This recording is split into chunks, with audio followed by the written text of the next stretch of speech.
So today is, as I mentioned, a training that is exclusive to trainers, and we are going through the Train the Trainer program. We are on session 4 today, and this session will be taken up by a trainer, a certified trainer, Hazem, DTM Hazem.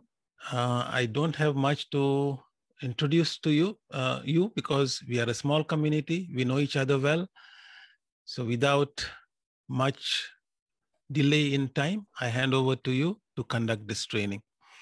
I have assigned you the co-host rights. Let me know if there is anything else I can do to support you. Thank you very much. Over to you. Thank you very much, DTM Kajitan. And let me share my screen. Or there is no need, just let me play with it. Okay, so good evening, everyone. Can we just warm up? Can we have our mics unmuted for a little bit, except for DTM, Wafa, and Nagwa? Nagwa? And by the way, yes, Gim is an Arabic Jim, so don't say something Arij. You can say it Gim and Jim. So let me ask you a question. How many of you have traveled by road? Have what? What is that? Traveled by road. Oh, yeah, me. Traveled by road. Yeah. Like went from one country to another by road. Yeah, I did. By car. He was driving his car. No, I wasn't a No, bus. I wasn't driving the car, but I did this. But you participated. What you did, Dr. Makhlouf, right? I was 10 years. Not driving my car. I was with my father. I was in the, I think primary school. Wow. But you know where you were going, like, for example, you were traveling to Egypt, you were traveling to Saudi Arabia, you were traveling somewhere else? To Saudi Arabia for Umrah. For Umrah. So you know that you were heading for Mecca. Yes. I was traveling from Kuwait to Iraq to Urdun. Good. I just remembered I have done this trip twice to Saudi Arabia, driving 230 kilometers on the highway. Wow. Very good. Nice. So, you know your destination, right? Yes, of course. You know how to go, you know how to achieve your destination, you know how to go there. But did you know every detail while you were going? Like, you know, where to find the next petrol station, where is the next restaurant, how long you will stay in each place? No. Well, because someone was driving, so that one was responsible for these things. So I was just but Kajitan here, DCM Kajitan, he was driving by himself. So did you know exactly where shall you stop for a destination? No, I just made sure that there is enough petrol to take me to my destination, and maybe one petrol filling, but خلاص يا حازم, go to the subject. None of us knows. Very good. I will skip this presentation because you know me, and these are the rules for today, the trip rules. I'm taking you on a trip from where we are until how shall we plan for a training. Okay, so for any trip there are some rules. So while you are on your trip, you can ask me anytime, but as I don't want to hear too many voices. So if you want to ask any questions, just raise your hand and I will listen to you. And remember, don't open the car doors while I'm driving, otherwise you will fall out of the car. And don't eat during this trip. All drinks, like what Dr. Makhlouf is doing, are allowed, but eating is not allowed. And enjoy the trip. No Arij, no Arij. The popcorn. I brought the popcorn. So as for any trip, we know the destination. We plan for the major highlights. Like I know that after 2-3 hours, I will do this. Like I know that the car tank is 50 gallons, 100 gallons. So each 100 gallons or each 90 gallons, I should stop to refuel, to eat, to sleep. So we have milestones. Planning is, we know the destination, we know that where we are, and we know where are we going to achieve or what are we going to achieve, and we plan each milestone. So our milestones for today are, first one, aim. What is the aim of training? Second, goals and objectives. What are the goals and objectives of training? Third, what are training outcomes? And what is the structure of a program? Session, what is session and what is session plan? How to construct a program, and you are arrived. So let's start with aim. What do you think? What might be the aim of a training program? Dr. Makhlouf, since you are a trainer.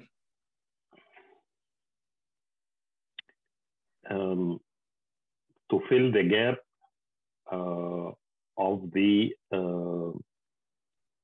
trainees that the trainees has. There is a gap between the current situation of the trainees and the required or the aimed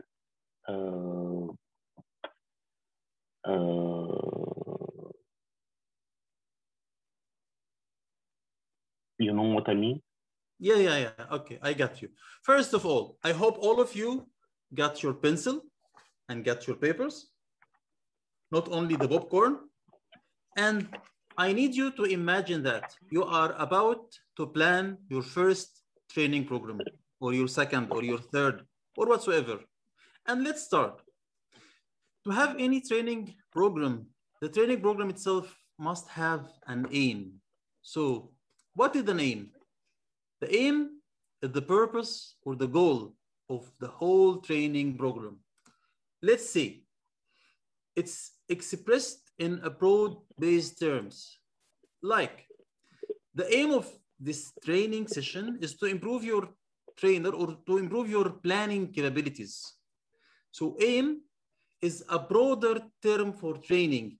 For example, if you are learning leadership, so the whole aim of the program is to learn leadership. It's not something specific. It should be the whole goal or purpose of the training. So this is the aim. So I need you to write on your piece of paper, what is the aim of this journey? For example, when you were traveling, Dr. Makhlouf, the aim was to do Umrah. How to do the Umrah, when, where, this is will come go. But the aim was to go for Umrah. The aim for a Hajj, for example, is to go for work. So I need you to have a training program, give it a name, and what is the aim of this training program? Just write it in the middle of the paper. Okay? Dr. Fatma, you are also with us?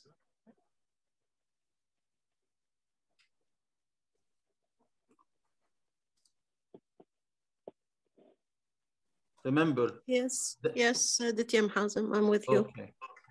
The aim is the intended outcome or purpose of the whole training program. The aim is a general term. So now we have the aim of our training program. Let's decompose it, or let's break it down into training objectives. Objectives are more specific and result-oriented. And as we all know, objectives are always smart. They are not stupid.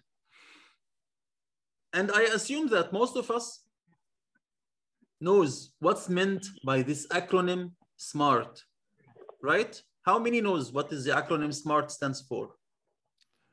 I think I do. Very good. Let's start with you, DTM Kajitan. So what is S for SMART? Specific. Very good. So training objectives should be specific. DTM Fatma. You raise your Yes. hand. Yes. Smart. M. Measurable. What is M? Sorry? Measurable. Measurable. Correct. Reach. I think A is for achievable. Achievable or attainable. Very good. Dr. Makhlouf. Realistic. Realistic. Dr. Fatma. Yes.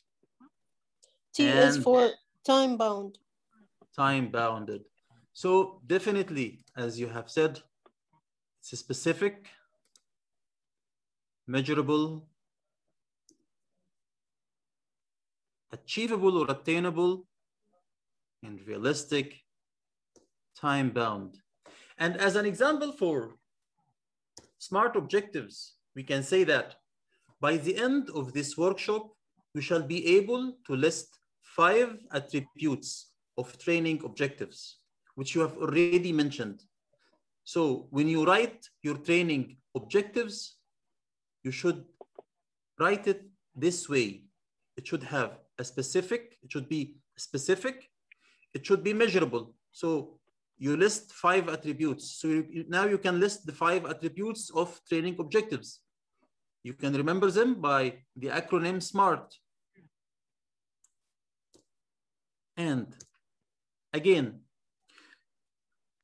writing the objectives, they shouldn't only be smart, but they should be actionable. They should represent something. Remember this, you should be able to list 5 attributes. So the word list here means that there is an action that should happen. So writing the objectives, you should use action words. Can someone mention some action words for us? Like arrange. What can you consider as action words other than eating? Eating is also an action word, but not used in Learning. Learn. Learn.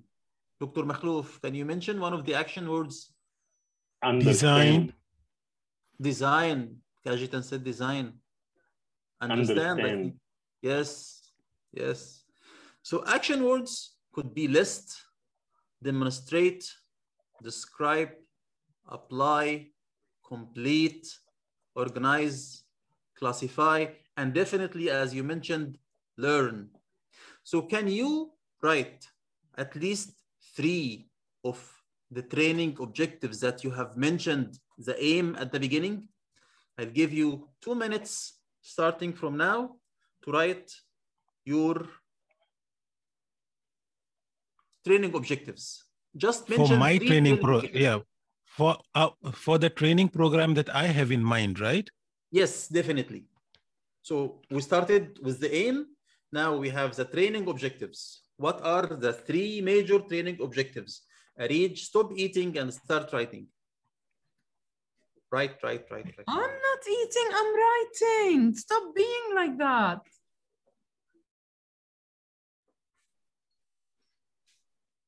I will not write. خلاص. You will be punished.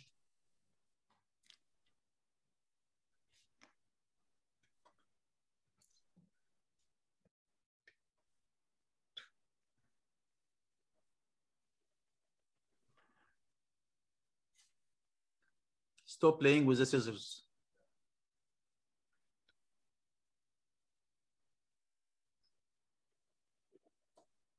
One minute is up. 1 minute remain.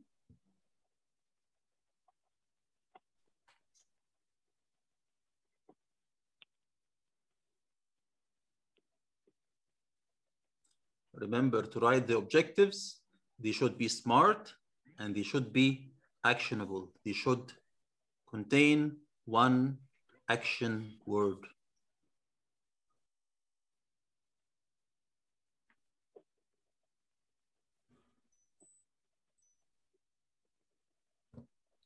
$20 seconds to go.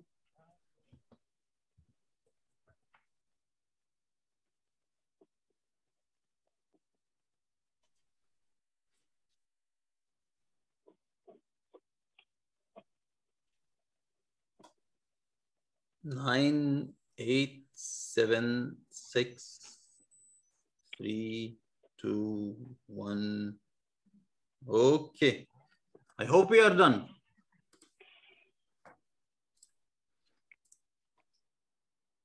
Now, you should keep in mind that clear learning objectives states what the learner will be able to do upon completing the training program. So the objectives are those learner will be able to do, because we will next come to something else. And also clear objectives, they identify the terminal behavior or desired outcome of educational offering. So when you write those objectives, have a look at them again and see, are they a real clear objectives? So after the trainer, after that the trainee goes through your training program, will he have something that he will learn, achieve, and are they really clear? Can you say that after that trainee goes through your learning program, he will say that, okay, I learned this 1, 2, 3, 4, 5 things, or not? Now, we had learning objectives, and now we have learning outcomes. So outcomes, they focus on a specific category. They describe the knowledge or skills that should be acquired by the trainee at the end of training. So by the end of training, the trainee should say that, now I know planning, now I know Excel, now I know leadership and leadership styles. Also, training outcomes are actionable and are smart. So what we apply for training objectives, we can do for training outcomes. And we will come to types of training outcomes. Training outcomes have 5 major types. They could be intellectual skills, cognitive, verbal communication, motor like physical skills, and attitude-wise. Question for you. What is the difference between learning objectives and learning outcomes? Are they the same or not? And why? Are training objectives the same like training outcomes? I think no. The training objectives is what you set out to do, and the outcome is what you, at the end of the day, achieve from that objectives. Maybe you will not achieve the objectives, or you will not achieve the outcome. Somehow true, yes. Dr. Makhlouf? I think it should be nearly the same, because what you should plan to or put as objectives, you should achieve at the end, nearly, not fully, but yes, nearly should be the same. What about you, Dr. Fatma?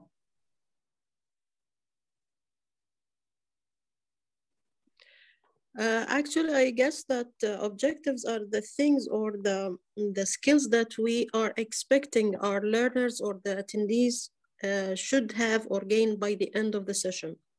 However, the outcomes, what we really need them to what they should have or what they should gain at the end of the session. So some of them are, the objectives, what we expect from them, but the outcomes, what they should attain or obtain at the end of the session. Very good. So this is the slight difference. Okay, can I ask you about one of the objectives that you have listed for your training? Actually, I didn't write because I have another task to do, but I can tell you one of my objectives for a training session or a training course, that by the end of the session, attendees or participants are expected to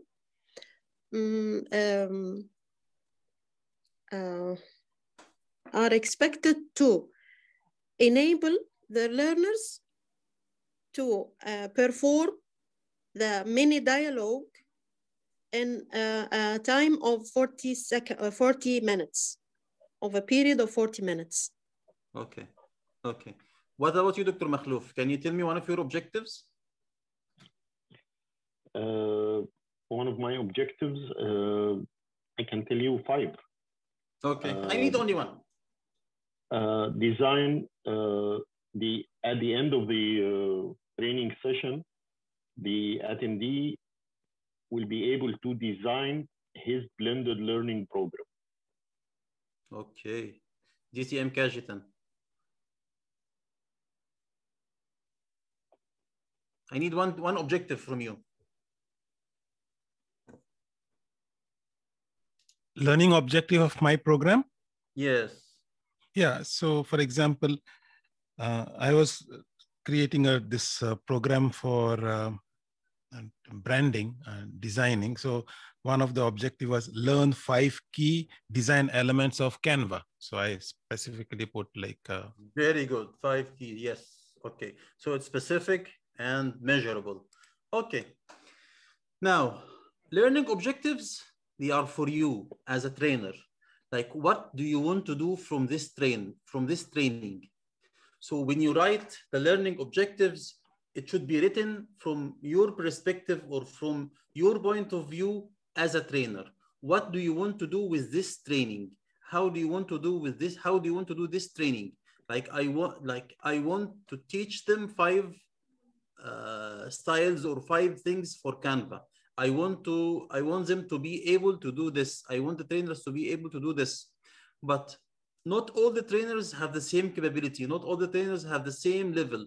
So outcomes are written from the point of view or perspectives of trainee. What the trainee should gain from this training. What the trainee should be able to do when he finishes this training. So this is the major difference between training objectives and training outcomes. Objectives. I think in the second line, there is an error. It says both exactly. It should be outcomes. So training objectives are from the trainer point of view, and learning or training outcomes are from the trainee point of view. There is an error, yes, here. So, but Hazem, as an example, speaking about the same also. Okay, can I add something if it's okay or right or not? Yes, definitely, Diti and Fatma. Please go ahead. So for the objectives, you mean that they are our own plan, the steps that we are going to follow and the points that we want to cover. When it comes to the outcome, it also includes the challenges that we may face, the unwanted scenarios that may happen during the session. So it will make the outcome being a little bit different. So it will go again to the ability of the outcome of the trainee. Yeah, let's look at this example. It might make it clear. So for this DTM Hazem? Yes, dear. May I add something? Yes, please. Because we have spoken about the objectives and that they should be smart. I mean that one of the items or the criteria of making objectives, it should be specific. And yes, of course, they should be also measurable. So yes, regarding the objectives, the difference between objectives and outcomes is that objectives are a specific result that, as I said, that you are expecting or trying to achieve within the time frame with your learners or attendees or whatever. While when it comes to outcomes, the outcomes are the measurement or the way you evaluate or assess the learners or attendees by the end of the session or any activity.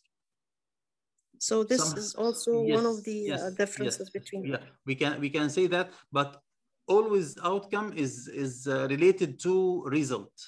So when we mention outcome, we always refer to result because they are almost synonyms. Okay, but objectives is something that we want, something that we need to measure at the end, as you mentioned. So the measurement is the outcome. Okay. Exactly. Yes, measurement and evaluation. Exactly. So maybe this example will make it clear. For example, the objective is this training session will discuss new policy for reporting travel expenses. So it's specific and it's time bounded. It's only this session only. And we, at the end, we'll be able to discuss or the new policy of training travel policy.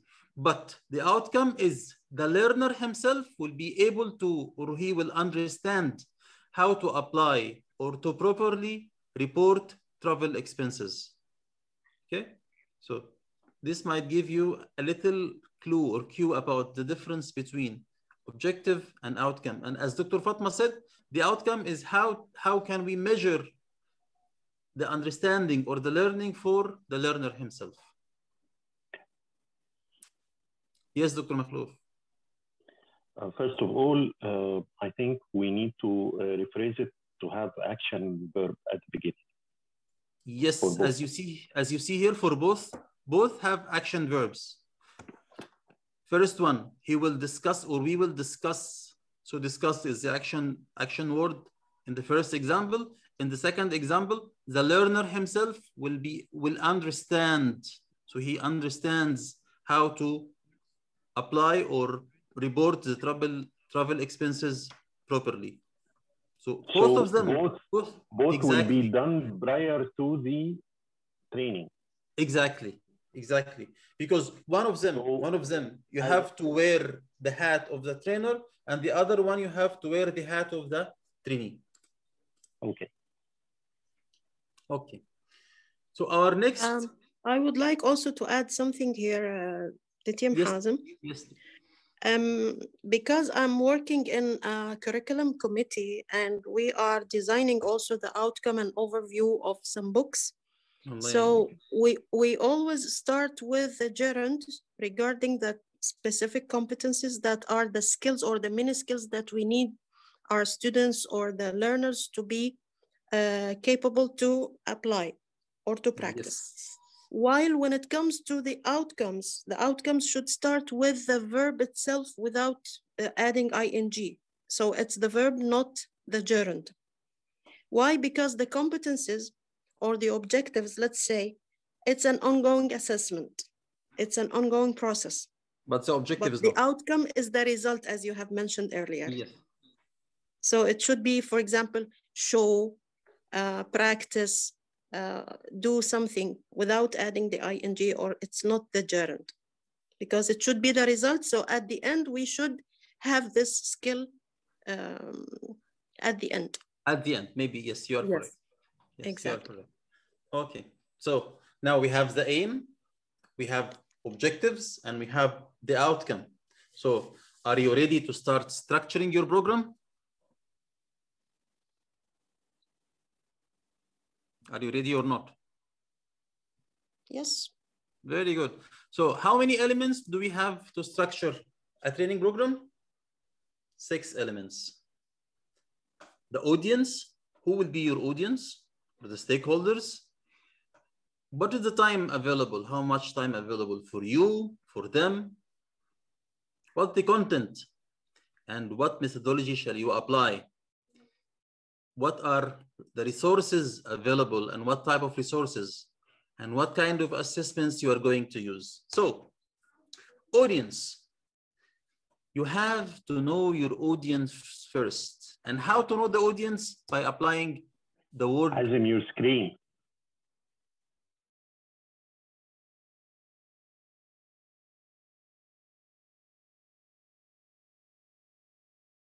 How many shall be there? 10, 5, 15. They are men, women, CEOs, workers. They are technicians. So I need you start applying this. Who are your audience? And you need to understand them. If they are CEOs, for example, are they from a financial company, from an IT company, industrial? What is their prior knowledge to your subject or your program? Because do you think if you are going to conduct a leadership program for IT people, it will be the same for a labor people or people working in an oil sector, for example? Shall it be the same? Of course not. Okay. So Prior knowledge is one of the important things that to do when you are knowing your audience. And D, demographics. Demographics includes, but not limited to, sex, age, ethnic, religion, any kind of background, culture-wise, because all of this will affect you when you are doing your training program. Have you ever heard of Gen X, Gen Y? Generation X, Generation Y? Yes. So, no. Well, we are Generation Y. Yes. We are Generation Y. Generation Y are those people who are born in like 70s and 80s. Right? DTM Wafa? Generation X, those people who are born, I think 50s and 60s. Before, yes. Yeah, before. So this kind of terminology. We have millennium. Yeah, and the millennia, those people and who are baby born, boomers. And exactly. And why those people joined your training program, or why they will join the training program? So you should dig deep and to know how much interest, why they are interested in your training program. And environment. Now we are using Zoom, we are using technology, we are using Teams, and we have many resources through this IT.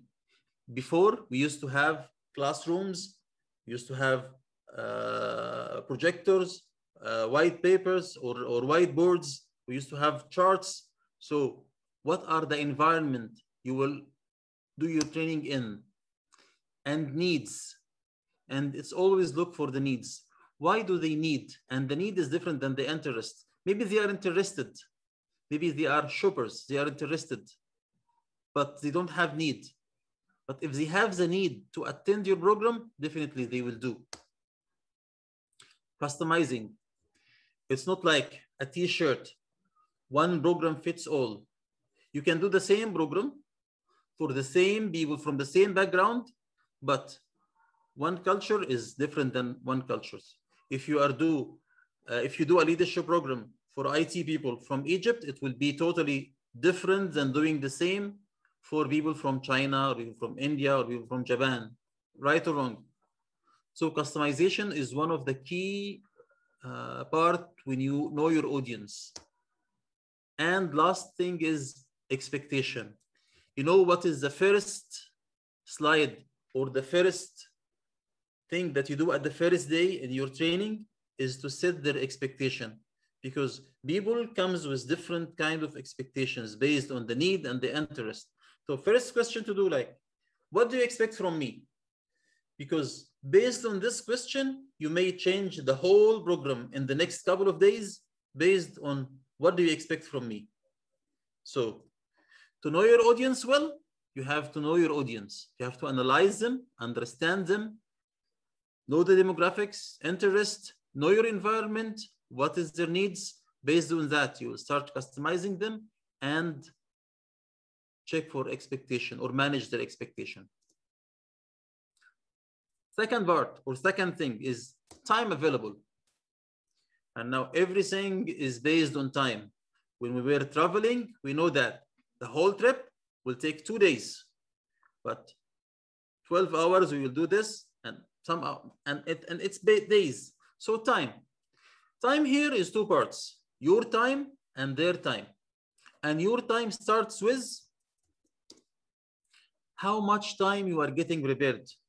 So for me, like, I had only 1 day to get prepared for this presentation, very short time, which is not correct. So I should have longer time. The long time you invest in preparing for your training, it will come back to you. Because do you think you can do the same training if you're prepared in like 1 week before, or it will be the same like you prepared 1 day before? Which is better? Like, do a rehearsal and check it with your friends or your mentors and come back and customize, or just prepare it and go and deliver? DTM of course, taking your time. Well, definitely prepare and deliver to the people that you know that they will criticize you well, so you can do it better before the show. because that's the idea of being prepared and being ready. Very good. So, and how much time allowed for training? Let's say that DCM Kajitan is going to prepare a Canva training. How long do you think DCM Kajitan will you will give to this Canva training? 1 day, 2 days, 3 days, 2 hours, 24 hours?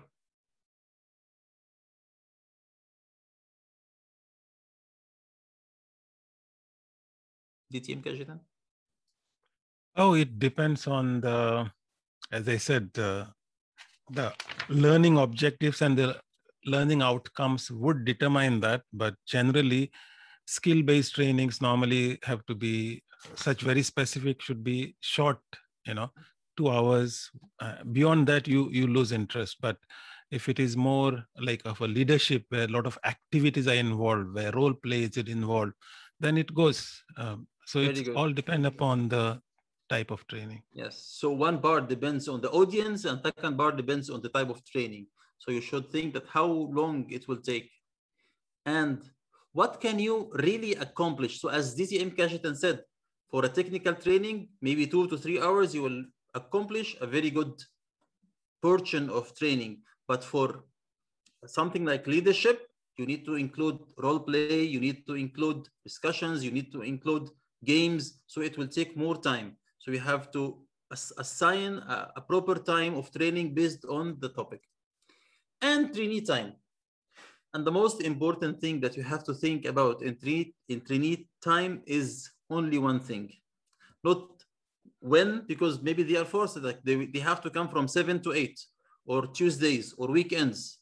But the real thing that you have to think carefully is their attention span. Because people have variety of attention span. Like now, somehow I'm lecturing, I'm giving you a lecture. I'm speaking is mostly one time. So maybe after 10 minutes, plus you are disconnected. Maybe after 5 minutes, you have disconnected.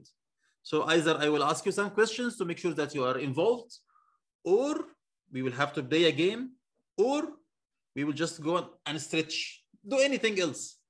So the most important thing that you have to focus is attention span, because people varies. Maybe 10 minutes, maybe 20 minutes, maybe 15 minutes. So like Arid, she's using scissors. She has like a 2 minutes attention span. And common errors. Common errors using the time. Don't put too much content in too little time. It's like having too much food and my stomach is like this. Congestion. I will not be able to have more. My brain is full. So too much content in too little time is not good. And padding. Like I have 2 hours, but my content is very small. So don't put too little content in too much time. So you have to think about content and time and make it relative. Not too much content and too less time. And not too less content and too much time. These are the common errors for this. Now let's come to the content. The thing that you want to deliver. And you have created objectives and outcomes. The content is any information presented to the learner with aim to teach them knowledge or skill, leadership, Canva, blended learning, whatsoever. And the content might be presented as like what I'm doing now, slides, could be visual aids like videos, pictures, charts, like videos again, or guides. Maybe you'll give them a textbook or some papers to read, charts, and games. So these are the types of content that you might present. So can I give you a minute to type what kind of content in your training you will give to your audience? And the minute starts now.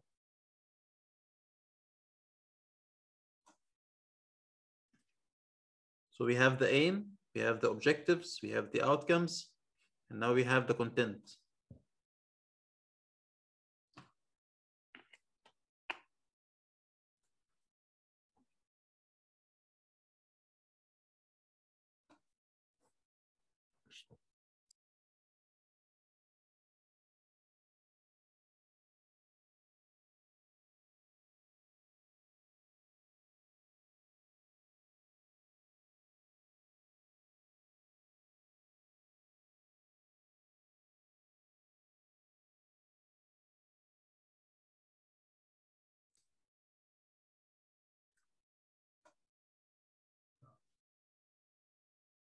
And 1 minute is up.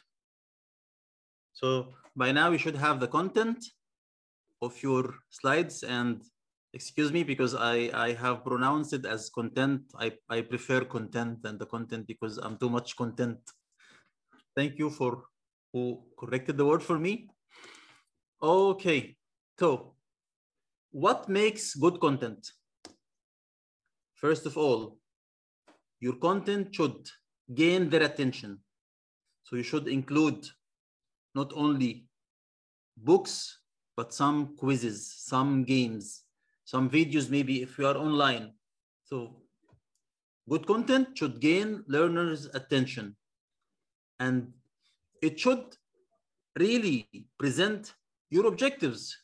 So you shouldn't have objectives on one side and the content is something else. Like I want to teach them Canva and I'm like presenting them videos. Canva is pictures, right? DTM Kajidan? Canva is only pictures and my content is for videos. Or I want to teach them leadership and my content is for negotiation skills. It's totally different. And practice. They should use their knowledge. So whatever content is there, there must be some exercises. Anything that will help them to apply what they learn. Without this, they will not be able to memorize or keep it in their minds. And test their knowledge. So maybe at the end, you will give them assessment, exercise, quizzes, whatsoever. Also, actually, I just want to, I want to share because let me see what you are putting. I just wanted to share something with all these points that you have mentioned about definitely. A recent training that I did on Canva, since we are talking about Canva, where I can see that how I grabbed their attention, how I gave them their learning objectives at the beginning. And it was like a follow along. That means they were participating. I was showing them, they were doing it. Then, so basically at the end of the day, they created the same design I was creating and they presented it as at the end of the thing that this is my design. And then they were given an award. So basically, what you are saying was something that I applied in a recent training. Just wanted to mention that. Very good. So keeping this in mind, your content, to say that it's a good content, it should have these attributes. Now, structuring your program. To structure your program, Arij, I will share the presentation. Don't worry, I will give it to you. So you don't have to take pictures. There are some basic or some methodologies in something called the learning pyramids. Learning pyramids includes those methodologies that you can apply during giving any training program. So from up to down, lecturing. Sorry, let me go back. Lecturing. If you lecture people, they will only retain 5% of what they being lectured. So for example, if I ask you any question about what I have said, you may get only 5%. Reading. If you give your people something to read and tell them, come next day and let's discuss it, they will retain only 10%. Show them a video or give them something to listen or engage them, they will retain 20%. Make a demonstration, let's do something together, they will retain 30%. Group discussion, 50%. As DTM Kajitan was doing, he was giving them something to do. So it was practice by doing. They would retain 70%. And definitely, again, it's a spelling mistake. I remember during my university, I was getting or learning something and then teaching it to my peers. So if you get it and start teaching it to others or immediate using it, then you will get more than 90%. So from up to down, it's traditional, which is the passive way. It's almost one way to the other. Most of them like lecturing. And down, it's a team active. So once it's an active, you will get more attention span. So while creating your methodology, like I'm teaching people, so you can include, mix and match all these kind of methodologies into your learning activities. It doesn't mean that lecturing is bad. So don't use lecturing or don't let them read. Just let's go practice by doing. No, it has, like, you have to mix and match. You have to weigh which is better for this time and which is better for this time. Now, resources. In any training, there are 3 types of resources: human resources, physical, and supporting materials. So, human resources, we are mentioning human. So what do you think? What kind of human resources are required when you are planning your program or the structure of your program? The students and you. Definitely, me and the students, the trainer and the students. So these are 2 types. Anyone else? Maybe the management that they send them. It can be from you the may have resources that you assistants get also. We can have assistants. Support staff. Do you have anything in mind? What about the support staff to manage the training? Okay, this might cover. So anyone who is related to human, like management, secretary, assistant, the students, the trainer. So all these kind of resources. Yes, Lithium Kashtan. Staff, physical environment. I did not hear Dr. Makhloufa said something, but I did not hear all of us were talking together. I think he got disconnected, maybe. Yeah, Hazem has a I'm here. bad connection. Hazem, I think, his screen. I said assistant with her. Oh, okay, sorry. Yeah, he got disconnected. I got disconnected. I'm sorry. Yes. So physical resources like your environment, desks, how the places, if you are on a physical place, the computers, projectors, seating, board, and markers, any kind of. Markers can be with the third one, supporting materials. Yeah, it's supporting materials. Supporting materials like the white paper, like the markers, like the books, slides, flip chart. So all these, you have to think that what are you going to need during your training? Now, the assessments. Now, we are all Toastmasters, and we know that the evaluation is the best part in any Toastmasters meeting, right? Is it? Do we like evaluation? So. But here the assessment, you mean the evaluation, or you are assessing their knowledge? Both. Okay. Okay. So assessment is 2 parts. Like, first of all, how learning should be assessed. How shall I know that those trainees are really getting something and they are learning something? So I should plan, how shall I measure their learning? How shall I assess their learning? And how trainers, how they themselves know that they knew something from how the outcomes are achieved. So for example, DTM Wafa wants to learn a PMP, right? Yeah. Okay. So how can you tell that you know how many processes in the scope knowledge area? You have to ask me And I have to tell like they are 7, they are 9. It depends, and then you can correct me after assessing. Yes, Dr. Makhlouf recently he conducted a training about the cardiovascular something like that, something with the first aid. So how can people know, or how can people assess that they know something?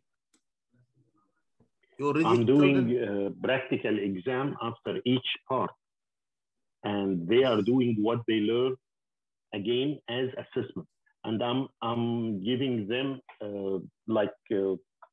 records. Yeah. So this is one of the ways that to know how to assess people, and this is one of the models, one of the famous models in assessment. Before you continue, can I add something, Hazem? Yes. I think that there is also some kind of an opener or energizer or like an icebreaker in the beginning of trainings or giving lessons even. And I'm sure that most of you have done that. When you ask them, your attendees, what do you know about this topic, what you already know and what you expect, is that kind of assessment, and then you add at the end the final outcome. No, it could be considered an assessment, but I consider it as one of the setting the expectation, like what do they expect. It again is some sort of assessment at the beginning. But there is something called pre-assessment. Absolutely. Exactly. Oh, exactly. So that's what I do. Pre and post assessment. Exactly. Okay. Exactly. These are one of the models is to have a pre, during, and post. You are sending this to the attendees even before the session. Yes. Yes. We usually yeah, go ahead, Yes, Fatma, please. But what we are familiar with is what we do during and what we do at the end. But this pre is that's what I wanted to ask about mostly. Thank you for clarification. Usually at our in my training, especially with corporates, I will be making a pre and post assessment. In the pre, I will ask them about the topic that they will do, and I will take it in a discussion way. It will not be graded, but I will distribute the assessment and multiple choice and give them short time to finish it. And then after they finish it, we will discuss it. We will read the question and we will see what are their answers. And that can be an intro to go with the topic that I will explain. And after I finish the course, then I will make a post-assessment. And by that, we'll make sure that what they have learned, they got. Okay. Can I add something, Ditya Mofa or Ditya Hazem? Yes, definitely. Regarding the pre-assessment stage, it's very important, especially for trainers, at least to know or to determine the level of the attendees themselves. Sometimes you expect that they are under the standard, or maybe they are average. And after the pre-assessment, you will determine that sometimes they meet your standards or maybe above. Yes. So this will help the trainer to set the objective or to customize the training course accordingly. Absolutely. Exactly. It will help you again to customize. If you go back to the audience, the last one was, or the prior to last was customize. So pre-assessment will help you to customize your training materials, your objectives, or whatever based on your audience.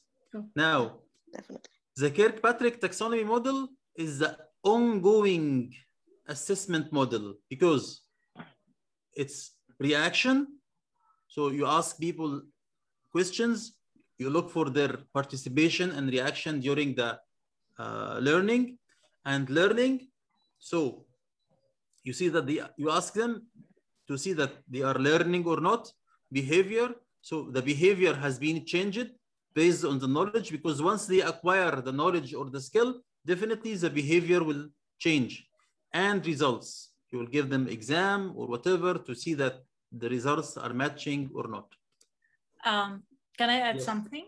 Yes. Regarding Kirkpatrick, yes, what you've done now, you've done it in a classroom, how we can go with Kirkpatrick.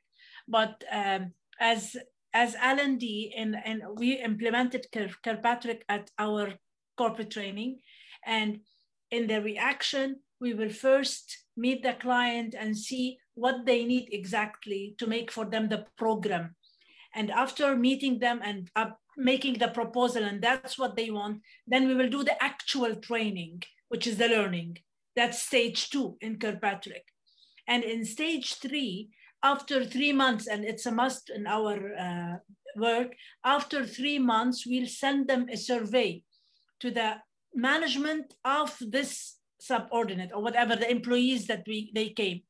And they will see how the course has been affected their behavior. Did the course change something in these employees?